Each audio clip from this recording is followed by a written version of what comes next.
என்று காவல் அடைச்சதை அவனை உடன் வேலைக்காரர் பார்க்கணும். பார்த்து யார்கிட்ட போய் சொல்லியாங்க? அந்த ஆண்டவர்கிட்ட போய் சொல்லியாங்க.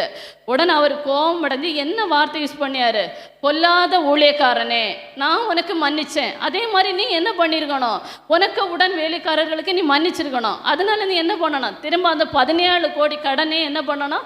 திரும்ப நீ நீ எண்ணெய் கடனை கொடுக்குது. அன்னை வரைக்கும் எங்கே இருந்துங்க?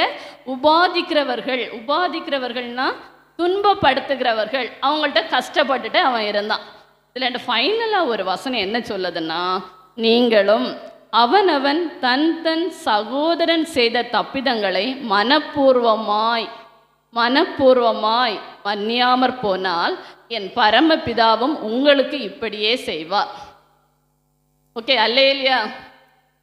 அப்போ இந்த வார்த்தையில் நமக்கு என்னன்னா, இந்த மனுஷனுக்கு ஒரு ஜென்ம சுபாவம் இருந்துச்சு. அவரால் அதை மாற்றிக்கவே முடியலை. அவர் கொஞ்சம் நான் இந்த அளவு 17 கோடியிலண்டு எனக்கு ஒரு மன்னிப்பு கிடச்சிருக்கு, இந்த 3000 என்ன பெரிய விஷயமா என்ன? அவ்வளோ அவன் மன்னிச்சுட்டு போயிருந்தா எவ்வளோ ஒரு இது ஆயிருக்கலாம். ஆனால் அவனால் என்ன பண்ண முடியலை? மன்னிக்க முடியலை.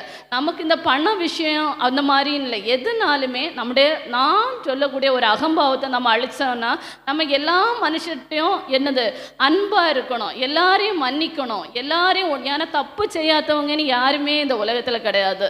ஏசப்பா ஒரு ஆள் தான் தப்பு செய்யாமல் இந்த உலகத்தில் நமக்கு தப்பு செஞ்ச பாவிகளாகிய நமக்காக சிலுவையில் ரத்தம் சிந்தினாங்க. நம்ம எல்லாருமே ஏதோ ஒரு விதத்தில் யாருமே பரிசுத்தவான்கள் கிடையாது. அப்போது நம்மளை ஏசப்பா இயேசுவோட ரத்தத்தினால கழுவி சுத்திகரிச்சிருக்காங்க. ஒரு பாவியாகி ஒரு மனுஷன், ஒரு பிள்ளைங்க தப்பு பண்ணிட்டாங்கன்னா நம்ம என்ன பண்ணணும்? இந்த மாதிரி பண்ணக்கூடாதுன்னு இயேசுவின் அன்பை பற்றி சொல்லி நம்ம மனப்பூர்வமாக அதை என்னது மன்னிக்கணும். இன்னொரு சிச்சுவேஷனை நீ இப்படி பண்ணினவன் தானே, நீ இப்படி பண்ணினவங்க தானே அப்படின்னு மனப்பூர்வமாக மன்னிக்கலைன்னு நம்ம சொல்லி காட்டுவோம். அப்படி சொல்லவே கூடாது. நம்ம ஒரு தப்பு பண்ணாங்கன்னா கண்டிப்பாக என்ன பண்ணணும்னா மனப்பூர்வமாக மன்னிக்கணும். நம்ம ஜென்ம சுபாவத்தை அழிக்கணும். அப்போ மன்னிக்காமல் இருக்க மெயின் காரணம் என்னது?